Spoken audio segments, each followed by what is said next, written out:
Hey friends, I'm Mike King, and you're listening to How Many Fingers Am I Holding Up? The weekly drunk movie review podcast. Well, it's that time of year again. Are you ready for the third annual Handy Awards? If you're new to the podcast this year, the Handy Awards are our very own film awards ceremony. The nominees are selected by us, but the winners are chosen by you. Check out all of the nominees over at howmanyfingerspodcast.com and then cast your vote using hashtag #GiveAHandy2, followed by the name and category of the intended handy recipient on any of our social media platforms. Voting will remain open until Monday, February 11th, at which point we'll tally all the votes and prepare for the ceremony on Saturday, February 23rd on our YouTube channel. Anyway, let's get to the episode. Joe and I hopped on Skype this week to review Barry Jenkins' If Beale Street Could Talk. Enjoy.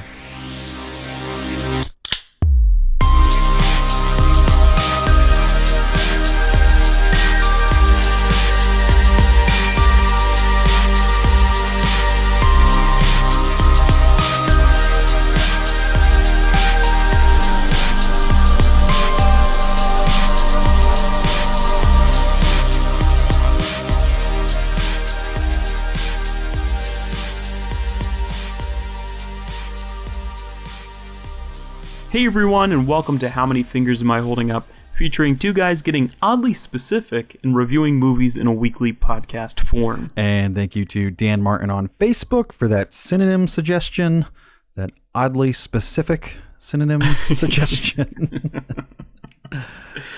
Oh boy. How do you guys like this new intro thing that we're doing? Or lack of intro, should I say? Yeah.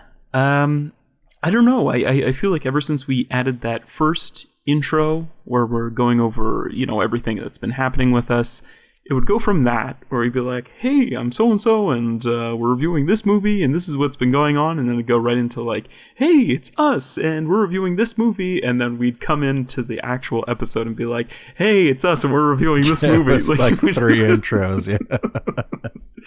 So, also, like a little behind the scenes too thing, that intro, which was just kind of like we threw it together when we did the first episode of this podcast, was always the biggest pain in the ass whenever we're recording. Like we probably wasted the most amount of time just trying to think of the dumb little like jokes to do for those intros, and it was hard because we dug ourselves into this hole where the whole point was supposed to be that it was like funny but like not really funny, like dad humor type jokes. Mm-hmm. And just like some movies that just don't have that like built in, like Spectre, Hardly Know Her did so easily for the first one.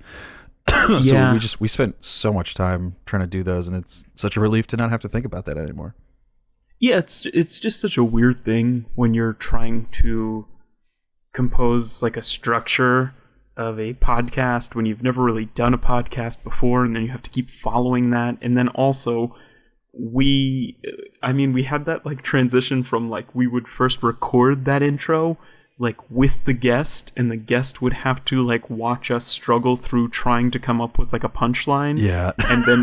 and then it eventually like it evolved to us doing it. We would come up with it after and record it after. So that's why, like, if you ever watch like our YouTube videos for these reviews, we're often like super, like our eyes are really glazed over because we're either super drunk when we're doing it, or sometimes we'll be like, all right, we can't even do this tonight. We'll do it tomorrow morning. So we'll be super hungover. Yeah, it was mostly a morning, like the morning after thing where we'd wake up and we'd record it, and it was just a fucking miserable experience. Like, good riddance. So I'm sorry if you really enjoyed those intros, but we're doing our best to like try and streamline the podcast because life has just been way too busy recently.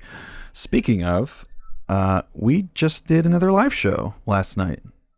That we did. In Philly. That was another part of why life has been so busy recently. But I thought it went pretty well. What about you, Joe? It did. I really enjoyed it. It's been a long day as well. Yeah. It was a part of the 2019 Everything is Awesome Headstrong Comedy Festival. It was at 6 different locations in Philadelphia. We were performing at the South Street Cinema on South Street in Philadelphia. The episode's coming soon. We don't know exactly when, but it was really cool. I know one of our sponsors, which we're going to have to go over in the intro of that episode just because we didn't say it while we were recording, but one of the sponsors, I think, was some sort of professional photography studio or something. And it looks like we got a bunch of great pictures. Some guy was taking pictures of us the entire time we're Hopefully recording. We'll get some copies of this so we can post those. But yeah, thanks to Kevin Gallagher and Everything is Awesome and Headstrong for putting that all together. And yeah, there should still be a link somewhere if you want to donate. I mean, the festival is over, but there's no reason you can't donate some of your money to Headstrong, which provides essential services to those whose lives are affected by cancer, which is a great cause. So yeah, you can get in and be about that. And yeah, we'll hopefully post the episode as soon as we get our hands on it. We performed right before our good friend Ross Wiseman. So be on the lookout for his episode as well, because we got to watch his performance, which was super awesome. I mean, ours is just more like off the cuff type thing, but he had this whole structured setup where he like had two teams that were arguing or debating like the pros and cons of like Disney Pixar versus DreamWorks, like the two different animation studios. It was really funny. Had some really great comedians up there helping him out. So definitely check out that episode when that drops, and check out ours when it drops. Yeah, for sure. It's a good time. And yeah. Can you guys tell we're doing a Skype episode? Can you tell that it's Monday at 11 o'clock p.m. after work? And we're just trying to squeeze one in. It's just yeah, it's been a busy season. Yeah. And speaking of, geez, I mean, I'm sure this will all be covered in the intro, but I mean, again, why this is also so busy is we were just putting out the nominees for the Handies as well. We didn't put that out in video form this year because honestly, we didn't have the time, and then also nobody really watched them. People were more prone to look at them via the graphics that we would put out.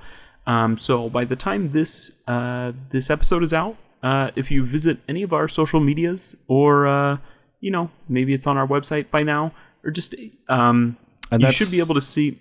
Well, I was gonna say that's just the nominations. We are still gonna do the Handy Awards ceremony, the big whole video for that. So be on the lookout for that. But just the nominations video is just us reading the names, so you can just read them off a graphic, and get your votes in that way. And like we always say every year, you can vote using hashtag #GiveAHandy2 and the name of the nominee and the category that they're nominated in. You know, because sometimes people can be nominated in different categories, like Bradley Cooper. Although I don't know if we actually nominated him this year. I have to look at our nominees again. Yeah, I think he missed the cut. Sorry, Brad. Hey, Coops. Sorry, Coops.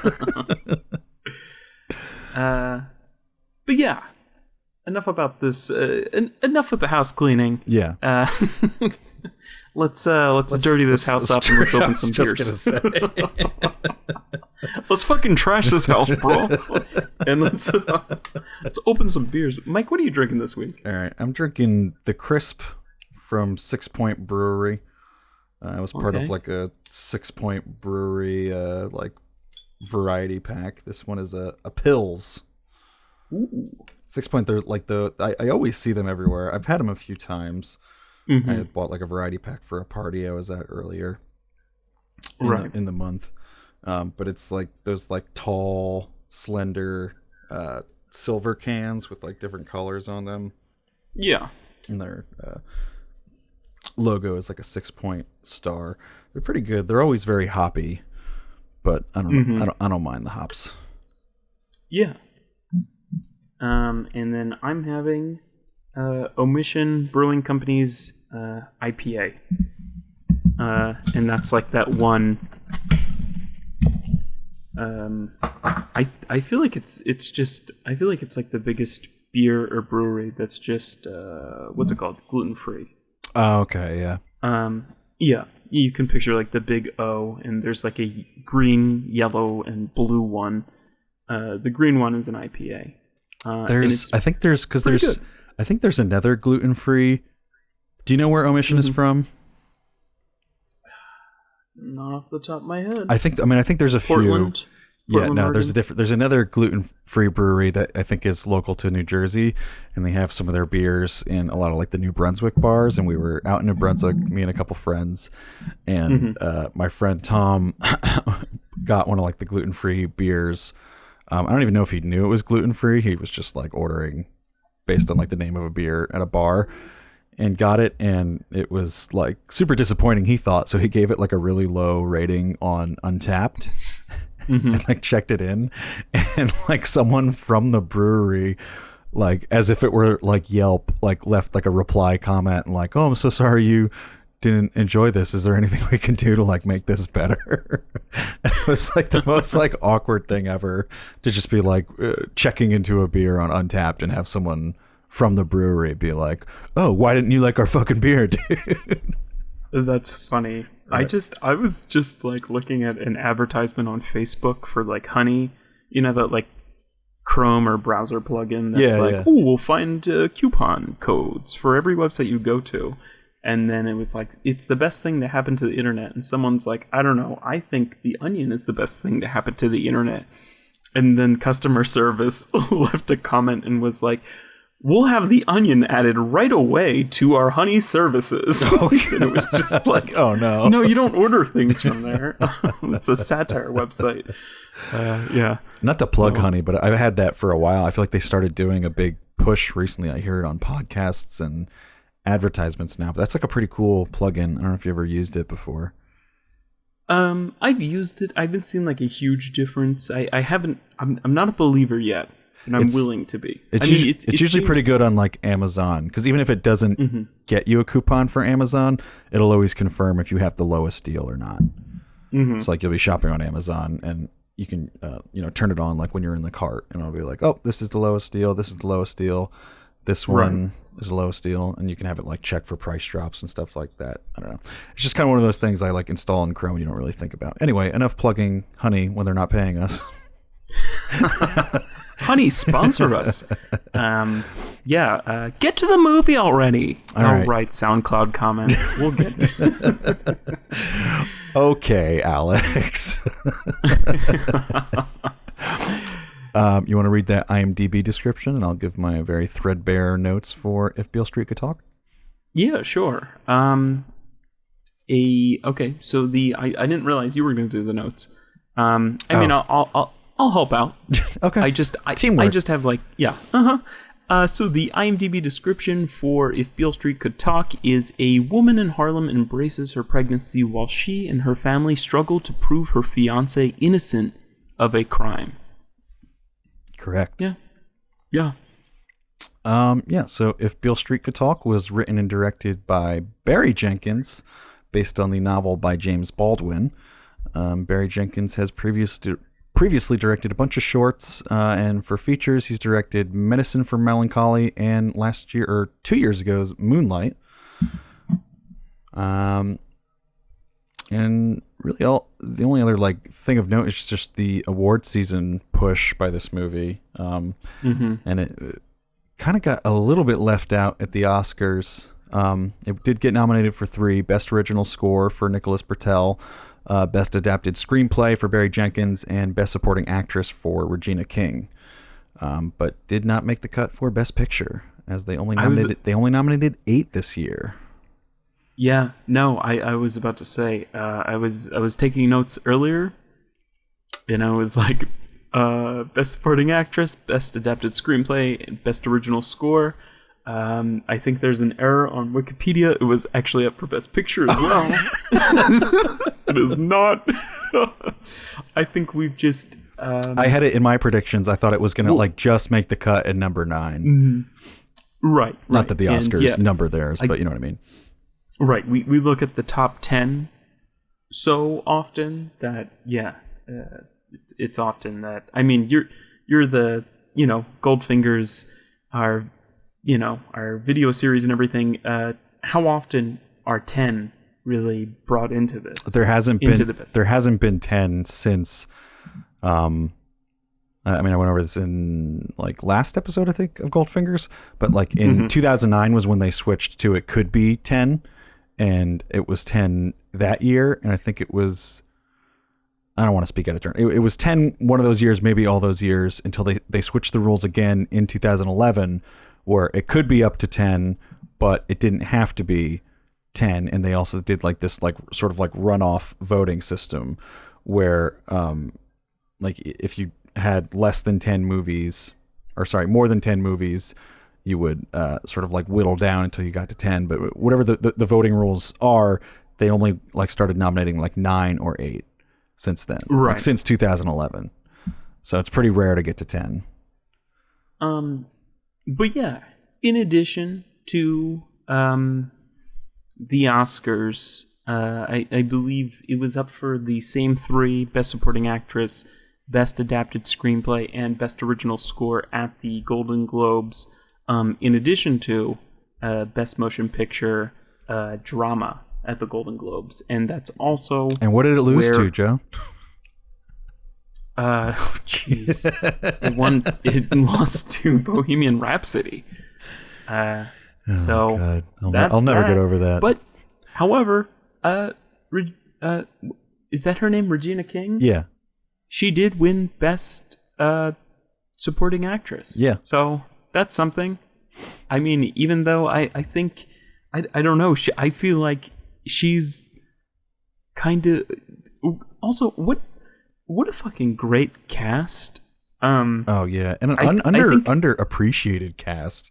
Oh, right. I mean, last night we found out that Black Panther won Best Cast at the Screen Actors Guild Awards. Yeah, Screen Actors. God, what a fucking joke that awards show has become. Like, you would think it'd be like, oh, well, these are the insiders, these are the actors from the guilds voting on it. So, like, you know, they must know how to appreciate a good performance. And God, like Bohemian Rhapsody for Best Ensemble, and even Black Panther for Best Ensemble. I mean, I guess I get Black Panther more than Bohemian Rhapsody, where it's like Bohemian Rhapsody is just the lead is doing all the work for the entire movie, whereas Black Panther is like everyone but the lead is doing the work for the entire movie. If you put them together, you've got a complete ensemble cast. No, but I was about to say, it's not even the fact that Black Panther won. It's, I mean, if you look at the nominees, they're just all, I mean, even by just the Oscars or Golden Globe standards, I could give you about 5 movies that have a better cast. Oh, you know? Yeah. And this being one of them. Most definitely. Like, I mean, you'll see if you go check out the like handy nominations. I think we nominated 3 or 4 from this. We might have nominated in. Oh yeah, we did. I think it was 4. I'm trying to remember if we nominated Regina King. I think so. Well, I know we nominated Stefan James, which like nobody is really talking about, and it got 0 awards attention for Best Lead Actor. And I'm pretty sure we nominated Brian Tyree Henry, who again nobody's talking about for this movie, at least. Right. And I think we also nominated Coleman Domingo. We did. Who again nobody's talking about. We might have missed Regina King at the handies. Okay. I would argue that I think this is a better cast than even Moonlight, which has a really great cast. And it's I mean, it's okay to disagree because I mean, it's close, but I think I was too hyped for Moonlight, and if you listen to that episode, it was just a very confusing review for me. Yeah. I mean, we'll get into it. Right. I have some counterpoints to that, I think, maybe. Oh, definitely. Right. I mean, just to kick it off, I mean, I think Barry Jenkins uses a lot of the same techniques that he did in Moonlight. Like, for example, like when a character will kind of like stare down the barrel of a lens. I think maybe it's a little less effective in this movie. I kind of don't like a lot of the new techniques he introduces. There's a scene at the very beginning, which I was like, oh no, when I first started watching this movie, where there's like a freeze frame of like Tish talking to Fonnie in jail. I'm pretty sure that's the scene. And it literally goes into a freeze frame. And Tish narrates something very close to like, you're probably wondering how I got here. It's just, I was like, oh no, this movie's not going to be good. But then it definitely takes I think that's the worst of the film, is like that decision. I don't know why. Why would you do something like that? I don't know why. There's no other freeze frames in this film. I don't know. It was just a bizarre choice. Yeah, he does do a bunch of stuff in this that's... I mean, like, I feel like if there were like a drinking game for this drinking podcast, it would be like drink every time Mike talks about the movie, not being like singular or complete in that way. But like, I feel like he switches up some of the style a little bit sometimes, where like... Definitely. Like, because it'll go from like these actual scenes to...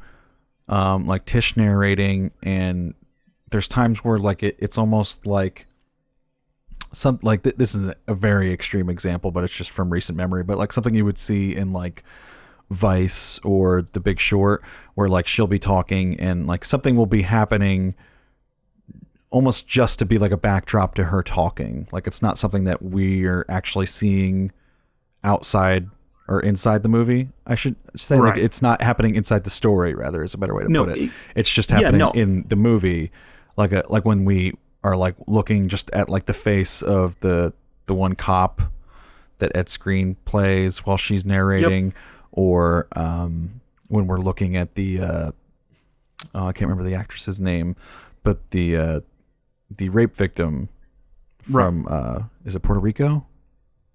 Yeah. I have the same exact thing in my notes, literally next. I'm not a fan of the racist cop or victim of rape / Fonny's accuser.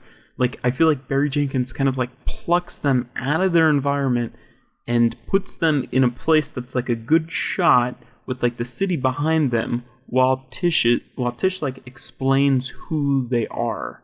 Like that did not work for me at all. Yeah, and I mean, they did it in Moonlight at times too, but it wasn't like it felt a little fuzzy on Moonlight. Yeah, it felt more purposeful in Moonlight in a weird way, because it was almost less purposeful. And like in this, like I can see what the actual purpose is that he literally needs something for us to look at while Tish is narrating these things happening, and that's sort of a byproduct of him adapting a book. So like we're adapting this first person narration from the book, and right, we need a visual to look at while that's happening. Whereas in like Moonlight, like he would do it sometimes with the different versions of like Chiron, where they would just be like somewhere doing something and they would be like looking at the camera, and there wouldn't necessarily always be someone else that they were looking at.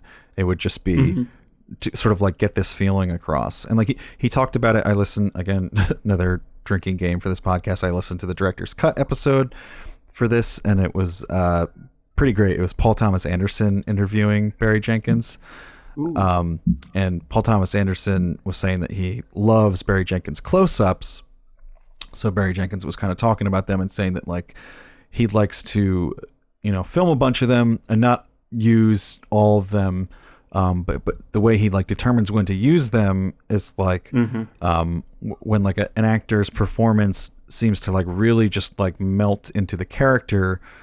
And he says he'll often just like point the camera at the character, and not even really give them any dialogue, and just tell them to like act out the scene without dialogue, looking right at the camera. And like he says that, but then there's times where he just straight up, he doesn't do that in this movie. He like when he's doing Ed Screen as the cop, I know that's not the direction that's going on there. I know it's not, right. Wow, Ed, you're like really embodying this like cop right now, and I just have to capture it by looking directly in your eyes. Or when he does that with maybe the rape victim, because she's pretty good too. But you can see the actual fingerprints of why those scenes were in this movie, and it's not that. Right. This is also not to discount Kiki Lane's narration, because I fucking love her narration. I think she's a first timer too. She is. There's really nothing else that she's done, at least that I recognize. I mean, there's like a handful of things that she's done, and none of them I recognize. But I mean, just coming right off of Vice, our review of Vice, where I thought Jesse Plemons was a fucking horrible narrator, which again, great actor, not a fault of his, but just really just poor choice. Mm-hmm. I think she's such a fantastic narrator. I think she's such a fantastic actress as well. I think she was either at the top of my list or under Hereditary, Toni Collette as best actress. I don't know. I don't know. I was really taken by her. I was a little less sold on her. Okay. Again, it's not to take anything away from her. She's a first timer, and I don't think she gives necessarily a bad performance anywhere. But I feel like it was one of those roles that was the character is so timid that it's hard to tell like what is the acting and what is just sort of just being passive in the scene. If that makes any sense. Like I feel like that was a criticism that some people had of like Roma, where it was like that character is a passive character in Roma, and it was hard to tell like, is she acting good or is she just like a nervous person who's a first timer in front of the camera, like just being told what to do. I mean you could definitely say that also about like Elsie Fisher or I mean, probably no one else, but but just I mean, it's a lot of the first timers. And I think maybe that's. I also think maybe that's how we judge actors. Is kind of they kind of get this kind of first time pass, and then after that, it's kind of how different of a character can you be? I don't know. It's a weird. But she's definitely not bad. It's just like when I look at this film as a whole, like I would sing the praises of like most of the other performances. Obviously Stephan James, obviously Coleman Domingo, obviously Regina King, obviously Brian Tyree Henry, and then like I could even go like I should have wrote down the actress's name, but Dawn from Mad Men, who plays Tish's sister. Oh yeah, I think is fantastic in this. I was trying to figure out the entire movie. Where do I know her from? And then it hit me on the ride home. I was like, oh, it's fucking Dawn from Mad Men. Right. Yeah, I don't know. I was super into her performance. I felt kind of at home. It felt very genuine. And I don't know. Maybe there's just... I feel like we talk about this. We'll talk about reviewers and just be like, just say you're attracted to her, man. Just maybe that's what it is. I don't know. If I was making a movie, I would have her in it. I'm in my feelings. Kiki. Do you love me? Man. But also about this movie, like between like Fonny's like red jacket and like Tish's sweater, I feel like this is what like wardrobe and like the colorist of La La Land was like aiming for, but it ended up looking like they got like a great deal on like primary colors at a bargain bin like fabric store.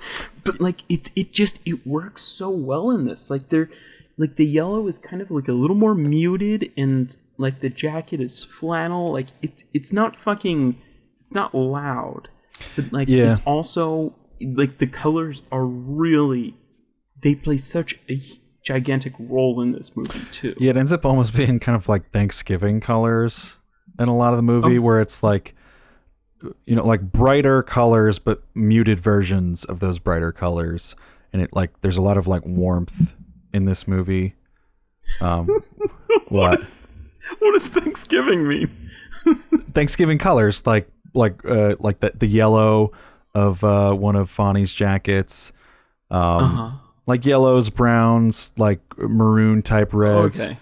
Right. That's a palette, right? Thanksgiving colors. Just Like if you were doing like a referenced finger turkey on paper and Thanksgiving palette. I'm not crazy. Fall, fine. Fall. You want to say fall, autumn palette? Sure. Okay. Thanksgiving palette's what comes to mind. It's like the 3 crayons you would grab if you were drawing a turkey, like one of those hand turkeys on paper in like school. Okay, I know what you're talking crazy. about. I Leave a comment below if you support Mike. Hashtag free Mike. Another thing too. I have we brought him up yet? Is Brian Tyree Henry? Oh God, where's the fucking attention for him? I know. It's like he's really only in one sequence of this movie, but it's also kind of the centerpiece of this movie, and he fucking kills it. For those of you who haven't seen this movie, it's kind of this monologue about him doing a stint in jail and how it was unjust. To call back to another episode, I think this scene shows how like underused and how like poorly written or how just minimized the characters were in like Widows. I know, like I see so many people on Twitter like talking about like, oh, Widows, blah blah blah blah, and I'm like this is the movie that is not getting like the attention it deserves, in my opinion. Right. And this is the performance of Brian Tyree Henry's that's not getting the attention it deserves. Not him in whatever the fuck he was in Widows. Right. I mean, I'm just now catching up with the second season of Atlanta, and I still think Paperboy, all about that Paperboy. Still his best role, but this really impressed me because like it shows an incredible amount of range, like for the short amount of time he's in there. Like you have him meeting Fonnie on the street, and he's like jovial and happy, and it's this like great homecoming scene, and we just see him like slowly turn down the volume and deteriorate in the scene until it gets to a point where he's just kind of like barely audibly talking and being like, man, the white man must be the devil, because I've seen some shit you wouldn't believe. Right. And it's also currently haunting him, and he claims that it will, not claims, but he says it's going to haunt him, like the things he's seen will haunt him for the rest of his life. And then again, when Tish comes back with food, he like turns it back on again. Yeah, you know, she's he's like, jovial again. You boys hungry? And he's like, oh, yeah. Right. And then he's goofy during dinner as well. Yeah. It definitely shows a wide range. And I think the same thing for Stephan James, too. Stephan James. Because, like, I mean, you have him being like this, like, loving, like, tender, intimate person with Tish most of the time, but then he does have these like a couple of moments where, like, especially that one scene in prison where he like slams on the glass, that like one like aggressive moment that shows like a little bit of range, and then he like he's even able to sort of like bring it back in a reasonable amount of time, because I feel like if he brought it back like too quickly, it would start to have like hints of like abuse in there. Right. If that makes sense, like he was like putting on a show and bringing it back, like it felt natural the way that he brought it back. I don't know. I really liked his range in this. I thought he just really like dove into the character, and where the fuck's the attention for Stephan? Right. No. Again. I mean, I think we both. Nominated him for a handy, and he's up for a handy. That boy deserves a handy. You see that bod? Give that man a handy. Yeah, I mean, it again, like I said, with Kiki Lane, I think Stephan James, I don't know, the two of them are just such like a handsome and charming couple. They're both so attractive. I think his face is so photogenic, kind of. Looks like Kid Cudi. I was cracking up. Yeah. You were like, I think nobody nominated him because they were looking for Kid Cudi on the list, on the nomination list. I was kind of laughing about that. I was like, when I was looking at him, I was like, is that fucking Kid Cudi? Like, because, you know, Kid Cudi's had some sort of, he was on that HBO show or whatever. Yeah, I was waiting for Stefan James to kind of soulfully hum or something. Day and night. Lonely stoner. Oh, I'm thinking about modern Cudi. Just okay. Just Kid See Ghost and God, the best part of what is that album with waves on it that Kanye does? The Life of Pablo. Yeah. I still think the best part of that whole album is just Kid Cudi like literally humming on waves. Mm-hmm. It's just so, and I mean again, that comes through on Kid See Ghost. But it's not about that. It's about Stephen James. So apparently Barry was talking about on the director's cut that like he didn't even want Stefan James at first. Like he gave his audition and it was a little lackluster. Or I shouldn't say lackluster. Barry thought he wasn't totally right for the part. He thought he was a little too crisp and clean cut and didn't really fit the character.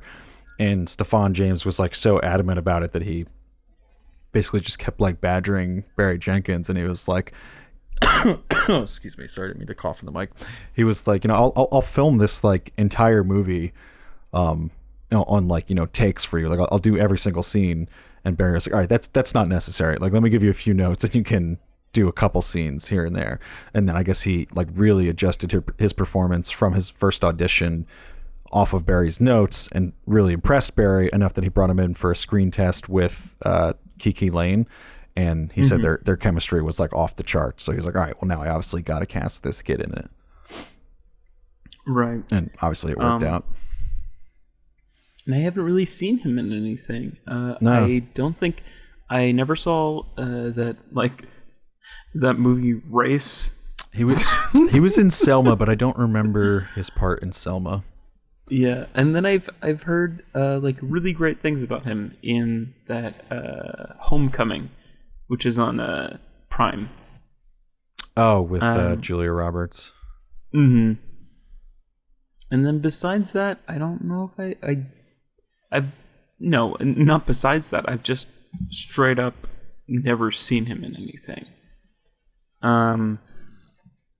So let's talk about the God, sorry, the sex scene in this movie. Just because I want to know if I'm alone in this. Like, I got a kind of weird vibe from that scene the first time watching it, because it's like after we've learned like what he's been accused of and what he's in jail for. And again, because like Kiki Lane is playing this character so passive and just things are happening to her and she doesn't have a whole lot of agency at times. And in that scene, I got weird like consent vibes. Okay. Like I felt like she wasn't totally giving her consent there. And it's like it's scenes like this that make me think. Like I'd like to get your opinion. Did you get any kind of weird vibe during that scene, or did it just seem like a really sensual sex scene?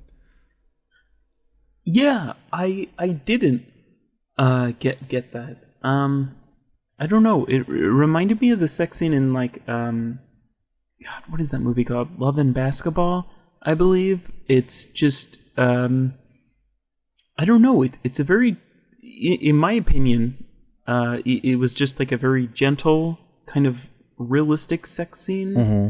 I feel like it looked like like when people have sex for the first time. Like it's not like cinematic erotica kind of, you know, it's just, it's very, I don't know. I got like a very kind of gentle, realistic vibe from it. Yeah, I feel like it's a hard thing to direct. Like, I liked it because you have to get across that like she in a sense is passive because this is her first time and she's wanting to be sort of guided through this experience. Right. but like I feel like sometimes like we as the audience, maybe just because of the climate we're in, we want to see like, oh, like maybe she initiates the kiss or something, and we don't really get any of that in the scene. And then I think part of the problem comes from the way that they end up shooting Fonny in that scene. And it was pretty funny on the Director's Cut podcast. He was saying that like originally he had sort of planned it to be this like one take shot where like he gets up to go put the record on the record player and he's sort of just out of focus in the background and we just stay with Tish the entire time. And then he comes back and they fall back onto the bed. And he said that his editor and a few other women that he consulted with were like, you know, if that was a girl that went up to change the record player, we would have a shot like looking at her and like objectifying her body. And at the way she looks as she comes back to bed. So he was like, all right, well, I guess we should probably do that for Fonny. So that's why we have that like really long shot of fucking like ripped ass muscles. Dude is built. And him basically like a Calvin Klein ad with him in his like tidy whities. But like when you take that in the context of the scene, or at least the way that I was getting the vibe of the scene, it was like her being like super passive about everything and not really initiating everything and him leading her through everything. And then he gets up to like change the record and we just get this like shot of like how strong and big he is. And like that starts to like further this vibe of like, oh, maybe like I really just want her to like give some sort of consent in this scene. And I don't know, it's stuff like that that makes me question a little bit Barry Jenkins' directing in this movie. Like I don't think it's as clear at times. Like I feel like if this was truly great directing in this movie, I wouldn't have doubts about what the intention was with that scene. Right. Yeah. No. Yeah. I mean, I don't know. That didn't occur to me during the film, but that's interesting. Yeah. Like another thing that I think, again, not to just like pile on Barry, because I do think this is a really great movie. But like something. I mean, I have my own qualms with Barry. There's some parts of this movie where like it feels like it should be clicking. It should be like a monumental, impactful scene in this movie, and it's just not there. And like I try to like break down all the individual parts of it and see where the fault really lies. And like I think a scene that like I really wanted to like more is that like first scene where the other family comes over, Fonny's family comes over, right, to like break the news to them. And it's like, I think the acting's all great there. Like everyone's giving these great performances. I'm like, it's when you first like sort of start to fall in love with some of these characters, like Coleman Domingo as the father, or Dawn from Mad Men. I'm sorry, I cannot remember her name, as the sister, and Regina King certainly in those first scenes. And what is Fonny's father? Something Beach, Marcus Beach, maybe. He, I thought, was really good in this too, and again underutilized or underrecognized rather.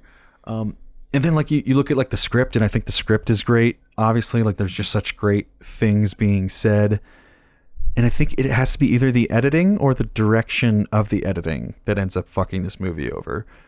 Because like that, like there's so many like exchanges in that scene that feel like they should be like these really quick back and forth, and it should have this like really snappy nature to it. Because people are saying like really mean things, and there's a lot of action going on, but it ends up feeling like slower than like a play, almost. That's literally what I was about to say. I have a problem with this scene as well, because I do feel like it feels very Broadway-esque, or it feels just very play-esque. Like we have, I know a lot of these actors are kind of classically trained, you know, to be on I don't know. It has to be with the direction. It was almost like every scene that was interior felt like a play, and then when you'd have these kind of like these like swooning kind of shots outside and in the score would accompany it felt so different. But then when when like he's just kind of like when what's it called, Barry Jenkins is kind of just like left to inside, no score, just people talking to each other, it starts to feel like it starts to feel like they're kind of just quipping on a stage or something. I don't know. Yeah, I feel like maybe it might be like, when he's in these locations that I don't know if they built the locations for this or if they location scouted just to find like period authentic buildings. And maybe it's just like the size of these spaces that they're working with that they feel like they can't really get like artistic coverage of these scenes, and they really just have to be like back and forth over the shoulder for any of the dialogue that's going on. But that's all that I really feel like we're getting like in those scenes. It's just kind of like, look at this person, they say their line. Look at this person, they say their line. And it doesn't feel like there's a lot of like intercutting of like dialogue scenes to make it feel snappy. Because like you look at like Fences, which like was adapted from a play, and it like definitely in the way that the dialogue is delivered has that play quality to it. But I think they did a good job of editing Fences, of cutting everything together and making it feel snappier than it probably was when they delivered it on stage. Because like on Broadway, like because of the nature of it, you kind of have to let everyone finish their line before you start talking, so that everyone in the audience can properly hear what's being said. Whereas because of the way that movies are presented, you can kind of intercut things and go a little bit crazier in that aspect, have a little more freedom.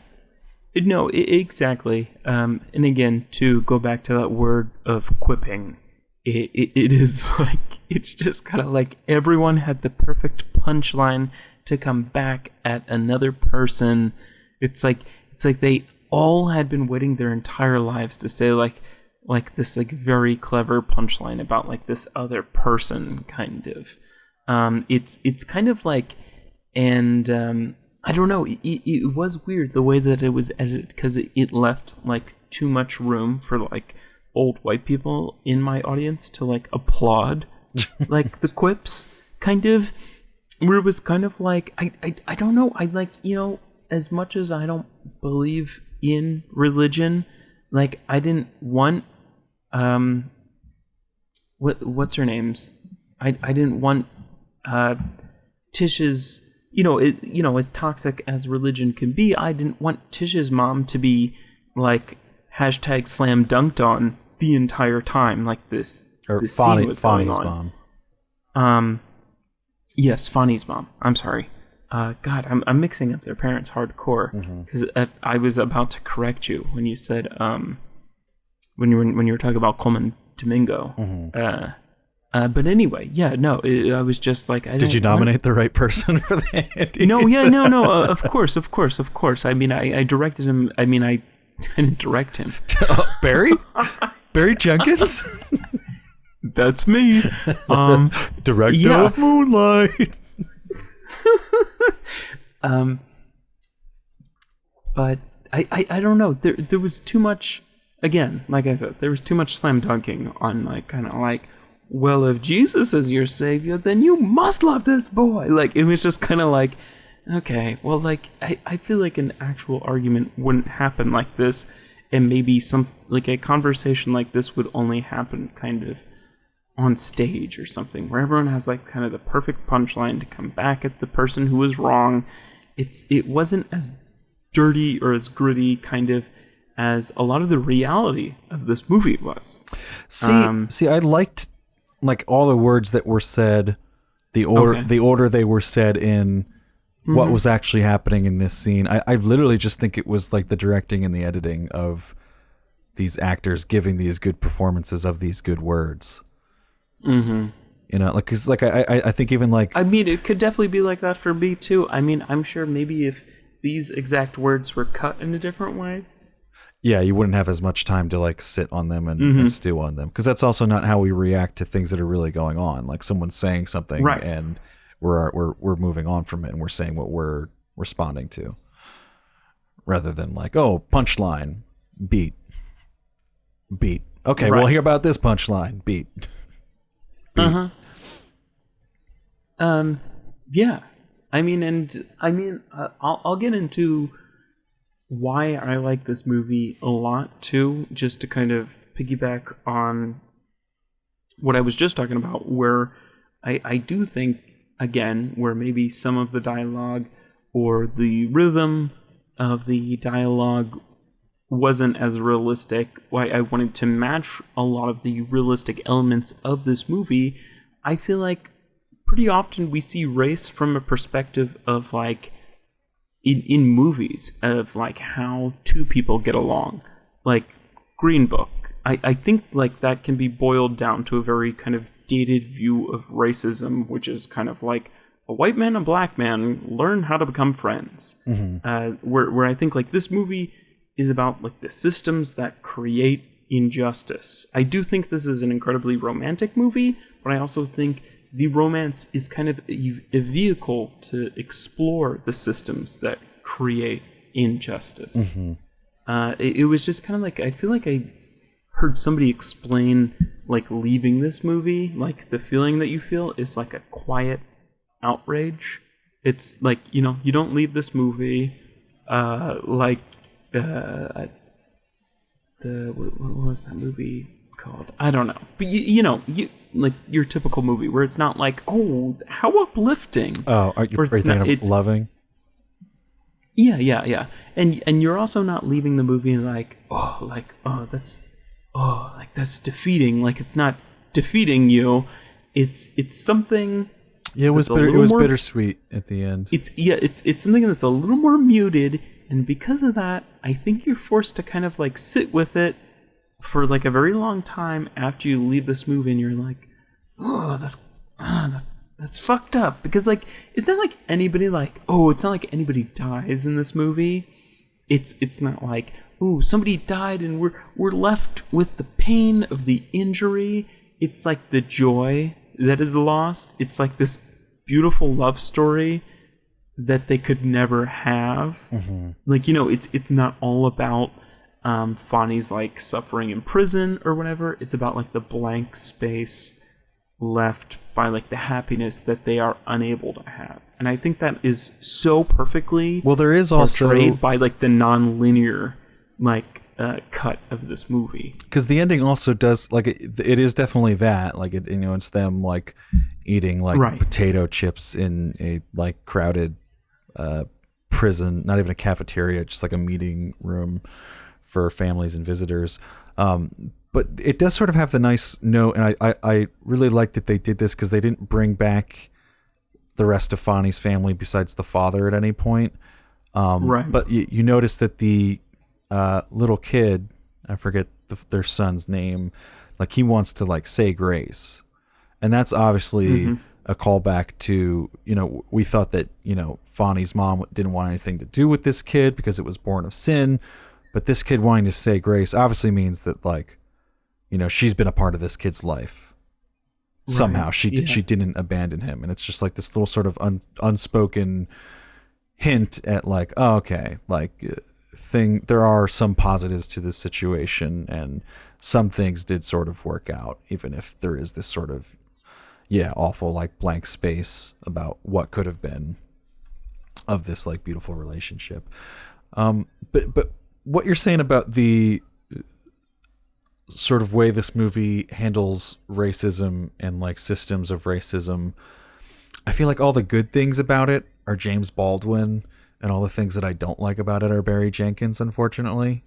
Oh yeah. Just because like I think all like the plot points of this movie obviously tackle the bigger systems at play for racism and the complexities of that, and I think all that's great. You know, this whole idea of like you know, Fonny being this victim, but there is also this other victim as well, the rape victim from Puerto Rico. I cannot remember the character's name. But they really stress the fact of like, you know, I think this woman really was raped, but she, you know, was told essentially to pick someone, and when she, I don't think she knows who did it to her, and she essentially just picked Fonny out of like a lineup, and how sort of sad that is. And like I think all that is probably from the novel, and because you know, that's definitely something that James Baldwin was all about, was, you know, speaking out against like systems of racism. And then I think like there's parts of this movie that feel like typical Oscar movie about racism scenes where like you have Ed Skrein playing the racist cop. Yep. And like we talk about this a lot, and I don't know if it's like my place to say this as a white dude reviewing a largely black movie, but like I feel like too often when we do these movies, like yes, racism is incredibly ugly, one of the ugliest things there is, but I feel like we do a disservice to everything when we portray racism in movies as the disgusting looking cop with a mustache who just creeps you out when you look at him, because that's not what it is in real life. It's something that's like hiding inside of like, you know, the regular guy that you see on the street and your mom and your dad and your grandparents, and you know, it's just built in everywhere. And like when you put a character like Ed Skrein in this movie and you do this close-up shot where he's like moving his lips around and being all shifty and can barely look straight at the camera and just looks,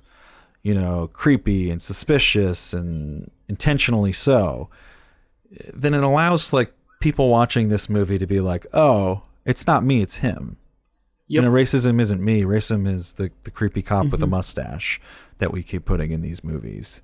And it allows us to sort of like put racism as this other rather than like self-analyzing and being like, oh man, like what am I contributing to this system of racism that's at play? And it's just like this little thing where like I know the story is that there was this cop that, you know, did these things and put this all forward, but that doesn't mean that we have to cast him and portray him and act him as this like creepy, shifty guy. Like, I get like we talked about this. I forget what movie we did, but I brought it up in my review of Loving, where I liked the fact that the people who are racist in Loving were not made out to be like creepy, like demonic villains. They were made out to be regular people who just had these beliefs that were, you know, disgusting, but of the time and made sense to a lot of people, unfortunately, at the time.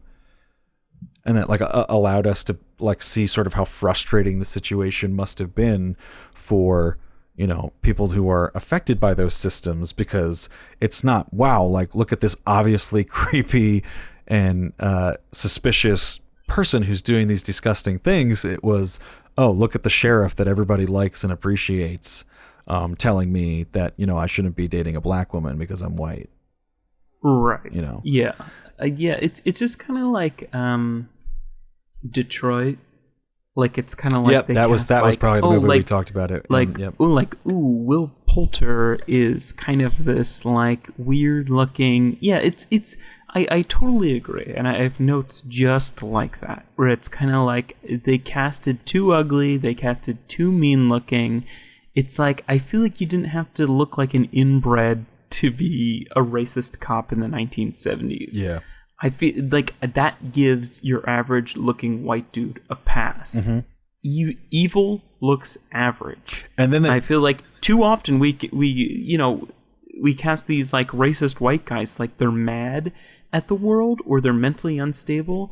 And sometimes I feel like that's like super irresponsible casting. Yeah. Like we're not casting a supervillain. We're not casting a children's movie bully. We're casting a racist. Like it's like fucking Trump is president. It's half the country. Yeah. These people look like you and me. That might have been too far.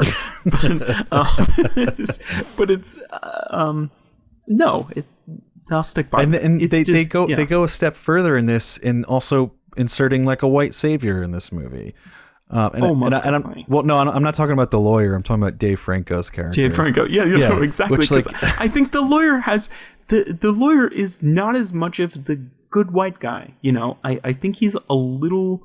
I think he feels more grounded because he's conflicted, and he feels more established because like they show him as like, you know, he's sort of like he was just any other white guy who like took the case, and then they show and talk about him like getting more invested in it the more he like realizes like, man, like this is real fucked up. And they also show him in contrast to other white people in that scene where like, you know, like he sort of gets it and they don't. because he's like looking into it. Whereas because I think the white savior thing is when you put someone in a movie who like needs no context, and like Brad Pitt in we always bring this up, but Brad Pitt in 12 Years a Slave, like just coming out of nowhere, like, man, you guys are slaves? That's super weird. We gotta save you, But then in this or like film, Emma Stone in The Help, like, man, like this society that I've grown up in my entire life, why is it like this? But Dave Franco's like, hey man, I don't know, love is love, and I'm not like everybody else, and hey man, like, yeah, okay, I'll pantomime helping you carry this fridge, okay man. Like, it was just like, ooh. Like I almost like I wish they would have like just like taken a shot at that character. Yes. Because it was nice and cute with him like doing the moving thing, and they even like they only had to go so far as like here would be my fix like right now. It's like he gives them one price and then they do like all like the moving stuff, and he's kind of like converted by that, and he's like, oh shit, like this is a real cute couple. They're clearly down on their luck. You could even throw some lines in there where they're talking about how like, man, I don't think we can afford this, and he gives them a break on it, and his reasoning is just kind of like, I don't know, you guys seem like a nice couple. I want to rent to nice people. You don't have to like take it to this like weird extreme character trait of like, I just like people who are in love. I only rent to people who are in love so I can watch them fuck because I'm creepy or something. Like, no, yeah, and it's even just like, I mean, I don't have to make, I don't know. This is just so much more realistic to me. Is just to be like, hey, I need the money. And if you're willing to pay the price, then that's fine. I don't, whatever. You're black, white, purple, like that usual. Like, yeah, you can go the other way and make him kind of an asshole, but a not racist asshole. Like, right, just a normal fucking person. Not, just, hey. Not someone who's nice as a landlord, like whether you're white or black. Like, yeah, right. Like, has anyone's landlord ever been that nice? No. Hey man, as long as you're in love, you don't need a $200 coupon on the rent if you're in love. Like, hey, listen, I know cosigns are important, but as long as you're in love, that's your cosign, man. Like,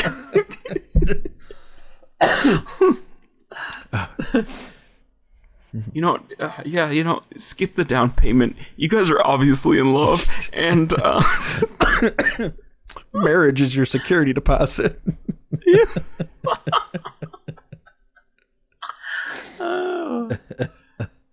Oh god. Yeah. No, I did not like that character, and I could hear people be like, oh, that's James Franco's brother. Ooh, yeah. Ooh, yeah. That's rapist James Franco's brother. Yeah. Yeah.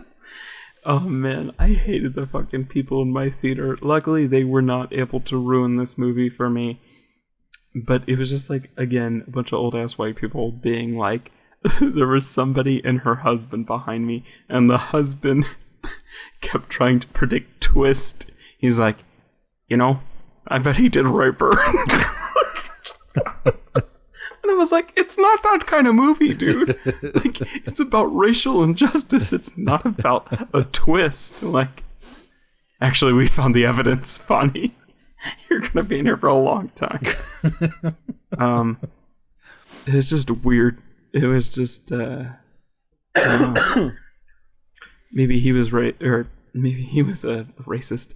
But it was also kind of like before she gave birth.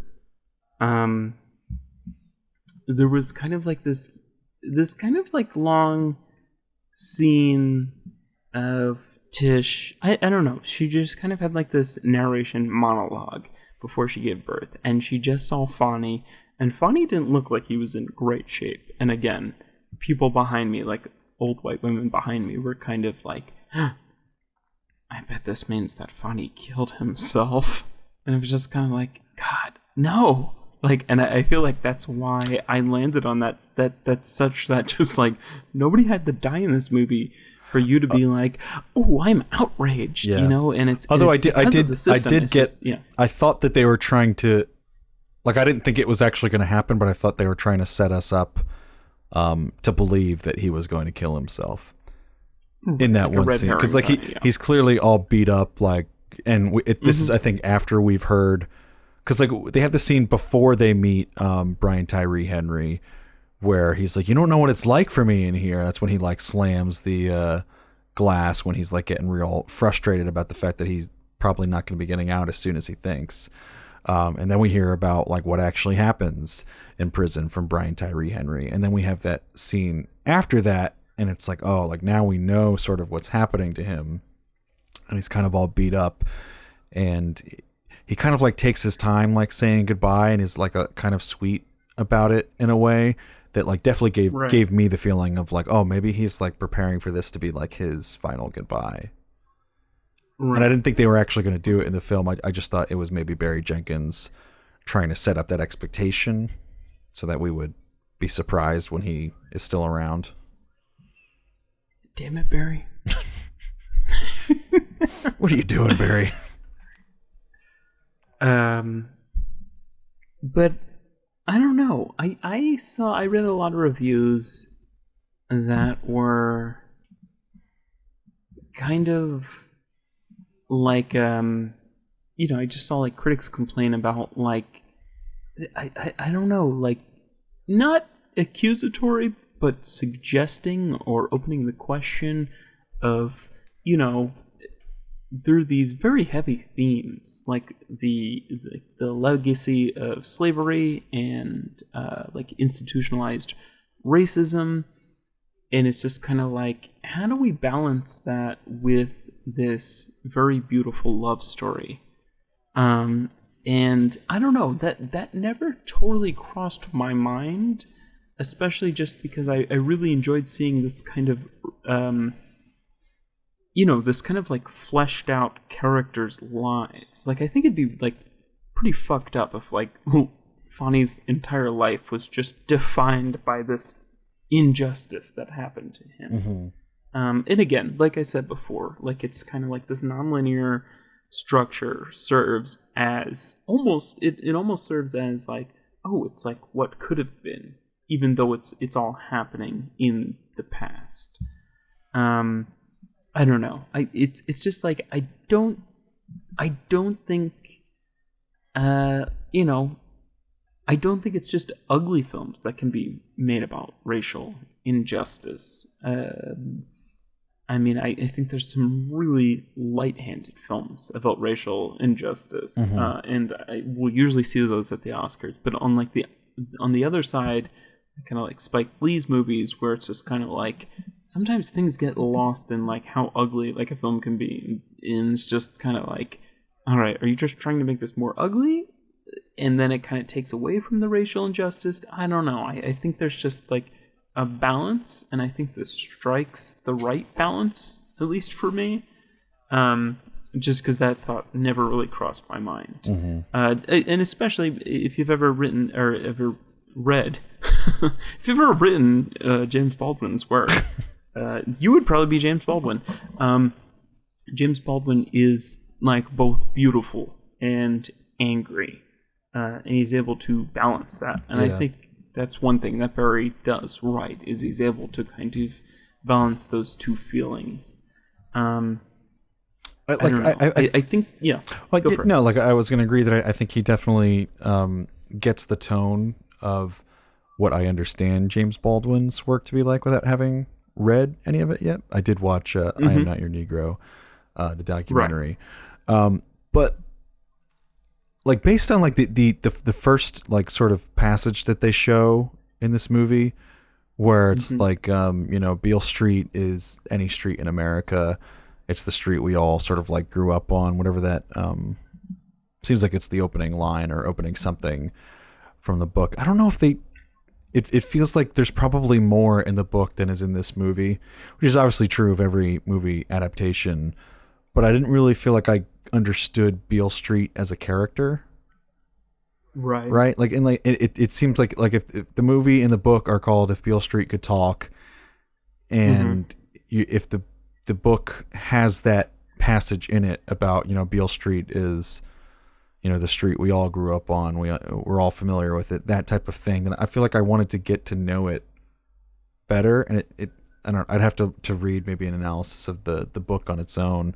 It seems like something that probably happens in the book through exploring all these characters. And this, and again, this is always the curse of trying to adapt a great novel.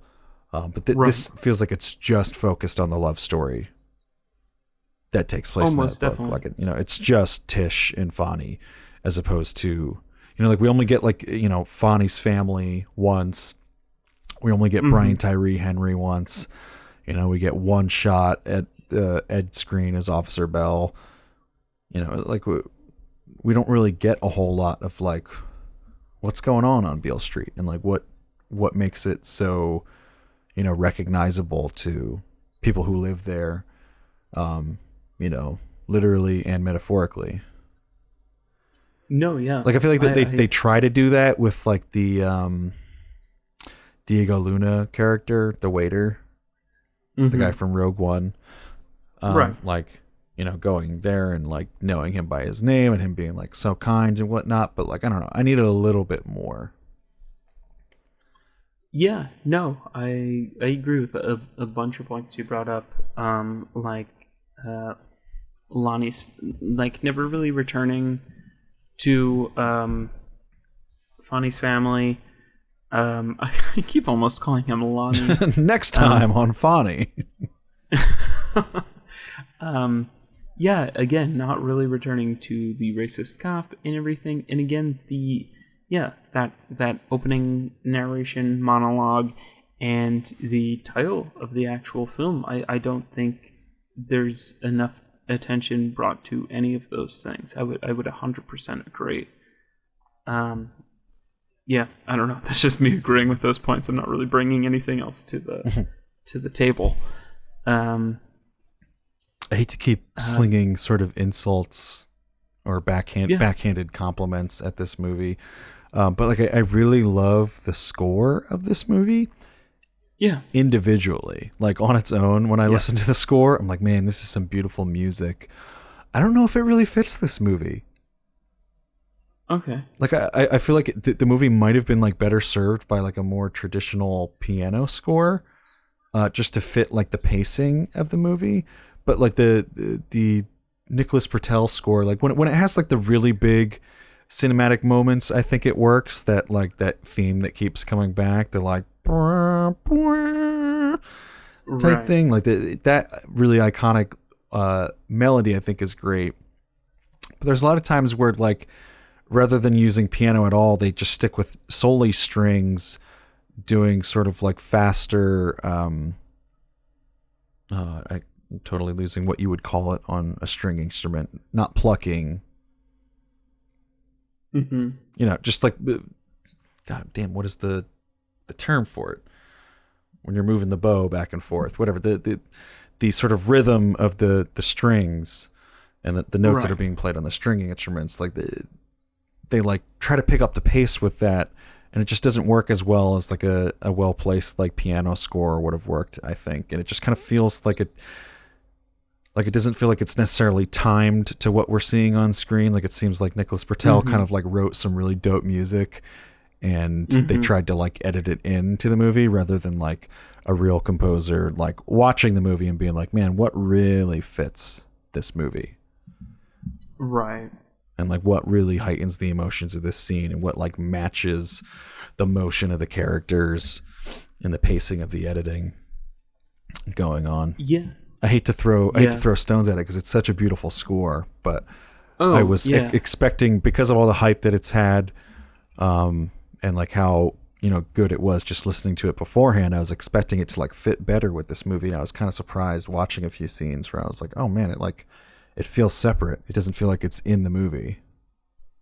Yeah, I mean, I haven't listened to really any soundtrack on my own this year, even the Shallows, or I mean, even though we spoke highly of First Man and everything, this one really, I mean, again, I'll return to this point, But I mean, like, there's no other, like, trailer that can, like, make me cry just from, like, the music. Like, every time I saw this fucking trailer in a theater, I was a wreck. It's just, especially that, like, that main theme, like the Eden Harlem or whatever it's called. It's such a beautiful, I don't know, I didn't look that far into it where I don't know if it didn't fit the film. I don't know. I was talking to Mike. I was just sending you messages, and this might be the part where I sound like an insane person, but like one of the biggest tracks that they returned to 2 or 3 times in a row, the Eros or EROS, I don't know. It was fucking driving me insane during this movie. Yeah, I didn't have a chance to check out the one you sent to me. Go on. Yeah, there's this song by Andrew Bird, and it's called Pulaski at Night, and if you go to 2 minutes and 41 seconds of this track, there is basically the same exact like melody played on the same exact instrument, and I think they just kind of like dial it down an octave, and I think maybe they changed like the last note. You know, this is probably completely, you know, there's only so many stories that can be told, there's only so many songs that can be made. But listening to this in the theaters, it drove me fucking insane, especially because there's kind of like a drop like after this song where it kind of goes like back into like a folk song or whatever. And I don't know, it's too similar. It fucking drove me insane. And I thought it was the score of another movie. I didn't know it was the Andrew Bird song until like later, days later. But I was just kind of like, this is too weird. This is too coincidental. I gotta check that track out and see if I hear the similarity or if you are crazy. Yeah, it was just and I might be crazy because I think this composer is great. He did work for Moonlight, which again, if I can return to what I said before, I think fucking these trailers and these scores and these really important shots, they really all line up in these trailers. And then I think when you get to the actual movie, I don't know, it never, Barry Jenkins hasn't completely come through for me. Even in Moonlight, which again, I think across the board, everybody loves. This movie is not as recognized, but I love this movie just because maybe I didn't hear that much hype about it. But again, there's something that's so magical about these trailers between, you know, the scenes from the movie and the fantastic score and the performances and the yada yada. I don't know. It never seems to come together in the movies for me, and I don't know why. It's never the perfect movie, really, for this and Moonlight. So, yeah, I don't know. I just want to throw that out there. But again, I think this deserves to take home best soundtrack, hands down. I think I might still go with First Man. Right. From Justin Hurwitz. They're both beautiful, but I think the First Man one fits and enhances. Like if we were just like going for like best music, like best original music, maybe, which might be what the Oscars actually call it. Right. It is best original soundtrack, I think. Oh, okay. Because it's like OST. Oh, yeah. I don't know. Like it depends what you're calling. Like if you're right rating it on like it being a score, then like a score has to enhance a movie. It's there for a purpose. So I would go with like First Man by Justin Hurwitz because I think it did that. I think this is maybe like arguably better music, but maybe not as enhancing to the movie. Yeah, but I feel like First Man was like, I love like the theremin or whatever, like the use of that, but I feel like it was too far and too between. Like there was just like half an hour of just kind of like the spaceship shaking and just kind of like just kind of like craziness. Yeah. And I mean, maybe that's how like the film was cut, but I feel like I could make like a similar argument against that film. I mean, again, I was not unhappy to see that win the Golden Globe Award, because I was like, good, that deserves it. I'm so glad it's not whatever the fuck else was nominated. It's just an uphill battle this year with movies. Oh God, yeah. All right, you ready to get in some ratings? Yeah, let's do it. All right, let me read the Rotten Tomatoes. On review aggregator Rotten Tomatoes, the film holds an approval rating of 95% based on 233 reviews, with an average rating of 8.7 out of 10. Excuse me. The website's critical consensus reads, if Beale Street Could Talk honors its source... Sorry, I started reading that like a question when it's just the title of the... If Beale Street Could Talk honors its source material with a beautifully filmed adaptation that finds director Barry Jenkins further strengthening his visual and narrative craft. I don't know about that. Yeah. I don't know that there's much on this that's an improvement over Moonlight, but I don't know. I'm also someone that I think I gave Moonlight 5 fingers.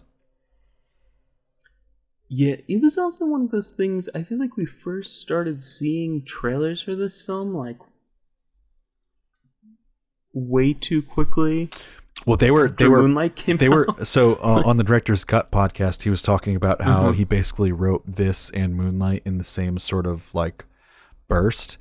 Apparently, he has this producer that he works with, and he must come from money, or like maybe he just has like a society of like rich people that believe in him as an artist. But like whoever this producer was just kind of like, what's going on, like.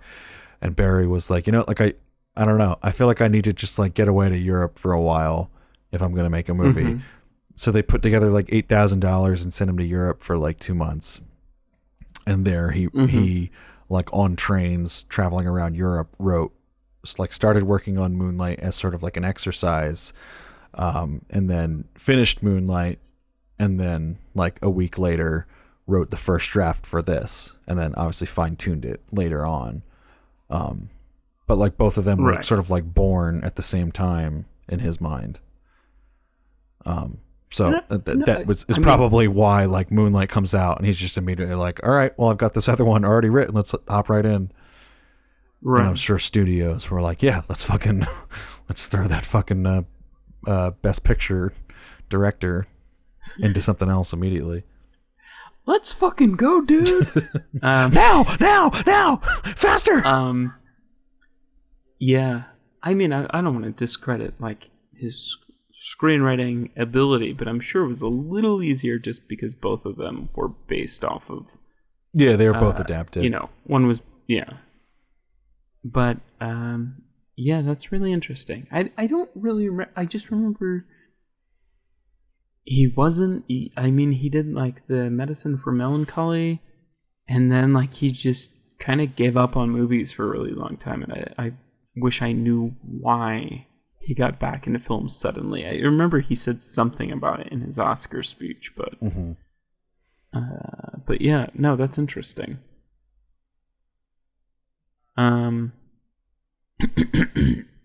Yeah, I think I can go first in the scores if you want to. I pretty much laid everything out on the table. Besides, I did really like just a stray loose thread thought, the kind of like compromise and sacrifice. Like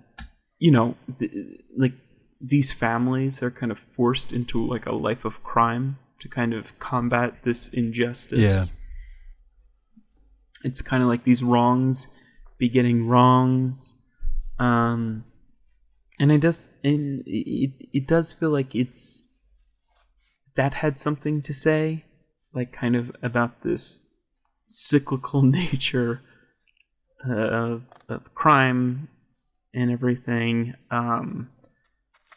I don't know. It was nicely done, and it was just also, again, I really loved Coleman Domingo's performance. Oh yeah, we didn't talk about that at all.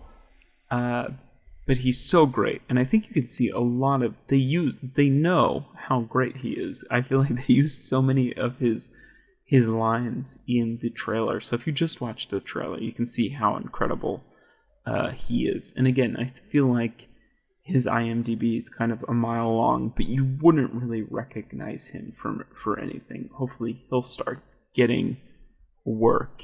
And I do love that about Barry Jenkins, is that he's kind of highlighting all of these unknown actors.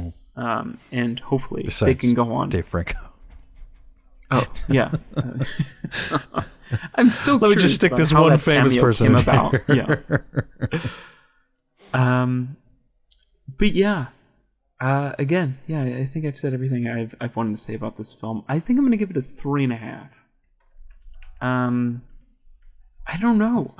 This film is so high up on my list this year, but it was also just, I don't know if I can give it a 4. I gave Moonlight a 4, and again, I wasn't totally pleased with the structure of Moonlight. I really liked Moonlight. Yeah, I don't know. It's. I think we were talking about this off mic, but it's a weird film to rate. So I think I'm gonna stick right out at a 3.5 fingers. Okay. Yeah, to sort of like head off from that like Rotten Tomatoes summary where they say that this movie finds director Barry Jenkins further strengthening his visual and narrative craft. I just don't agree with that, because I think that, I mean, obviously I had very high opinion of Moonlight, giving it 5 fingers. But like I feel like Moonlight like played to Barry Jenkins' strengths way more, because the script was, even though it was adapted, and even though it was adapted from a play, although what was the deal with Moonlight? It was never staged, but it was from a play script. Yeah, I think so. Yeah, I think it was just a play that never was on stage. Yeah. So like, even though it's coming from a play, it never had that, like Moonlight wasn't really snappy or quippy, as you were saying before. And these scenes, or at least maybe just the way that Barry Jenkins was able to construct them in his adaptation, they had more space in them. And like I feel like that fits better with his filmmaking style, because you know, he can linger on these shots, or he can cut to a close-up if he needs to. You know, like there were so many like beautiful, awesome scenes in Moonlight where everything was working together. Like, you know, any time that like Chiron would be talking with I can't remember Mahershala Ali's character's name in that movie, but just all of it would be like beautiful, and the pacing all worked with the cinematography and the screenplay and the acting and the directing. And I feel like this was like a lot of like really good ingredients thrown into a pot and not really handled with the best care by Barry Jenkins, which is disappointing, because I think he's super talented. And I don't know if this is just a case of like trying to follow up Moonlight too quickly, you know, like it almost feels like, even though it's not technically his sophomore film, it kind of feels like it has that sophomore slump quality to it a little bit.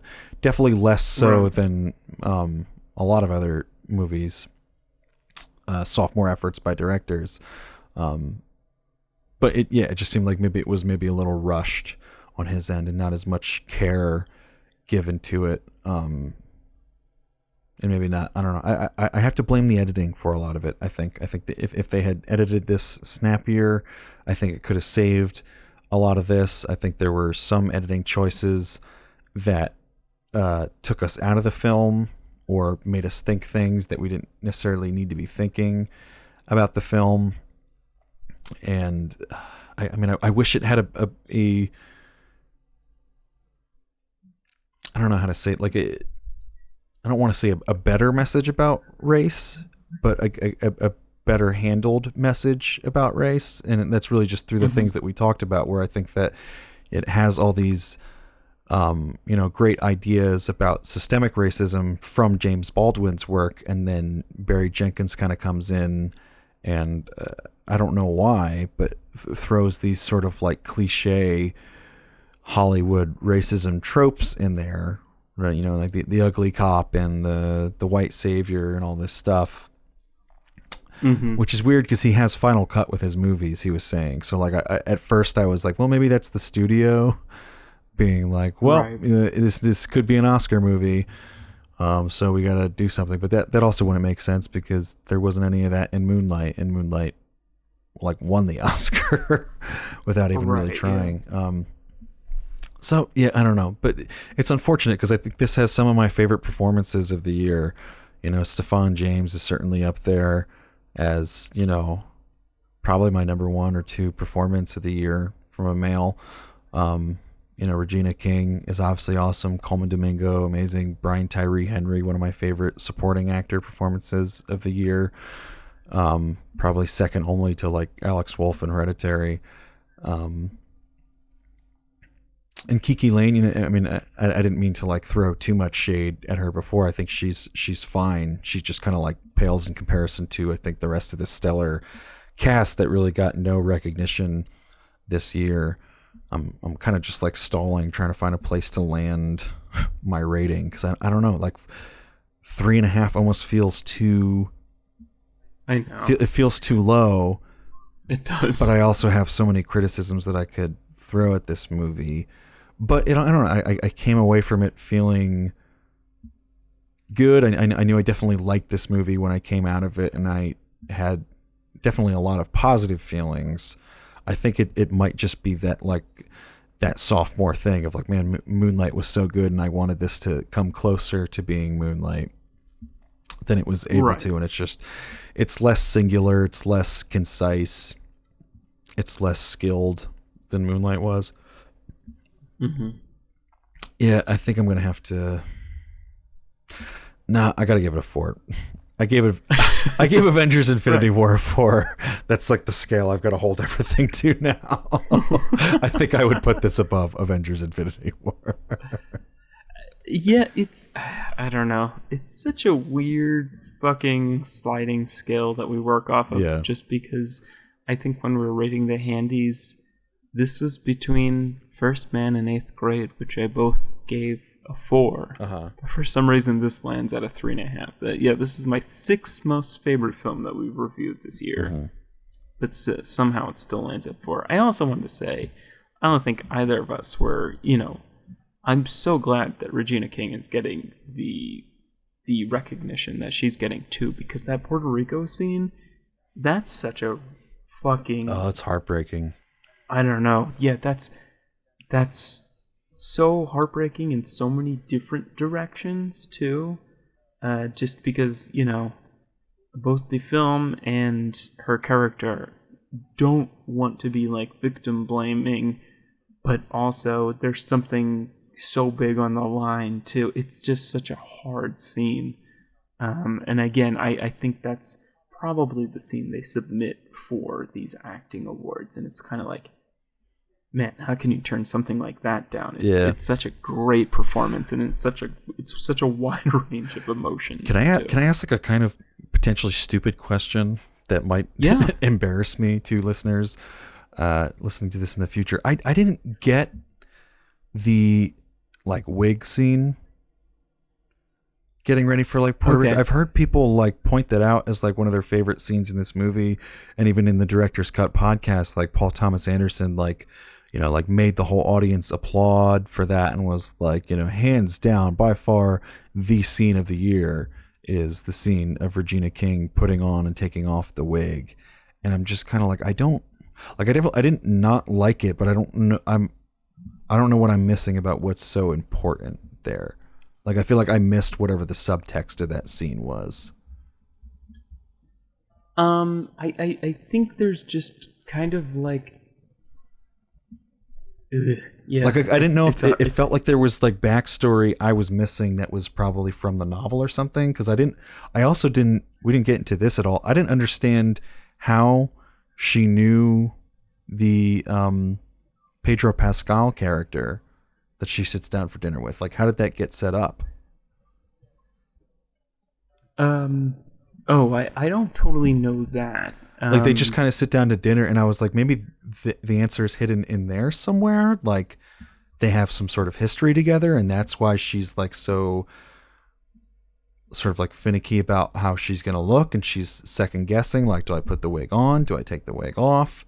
Because she puts it on and then she takes it off, and then in the car she has the wig on again. Right. Yeah. I think that's a difficult scene to explain. I mean, I would leave this to anybody who maybe feels like they can explain this better, but I think it's definitely kind of it's like costume-esque. It's kind of, she didn't want to look like the person maybe that she was when she was approaching this person, so they would take her more seriously. So it's race related. Yes. Okay. Yes, most definitely. Yes. Yeah. Like, I sort of got that. Mm-hmm. But I was like, man, like, I feel like I'm missing something if this is like Paul Thomas Anderson's favorite scene of the whole movie. I don't know if that was just cinematography based, because it is that like great close up that Barry Jenkins tries to do a lot. Yeah, I thought it could be less of a scene and more of a detail. But I don't know. Power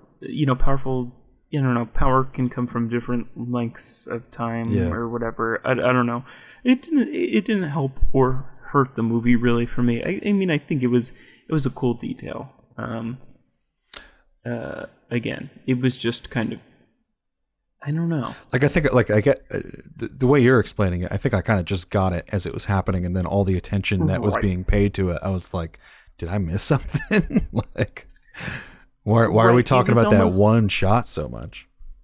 Right. It was almost kind of like, because the scene after that is clearly, I think, the better acting piece.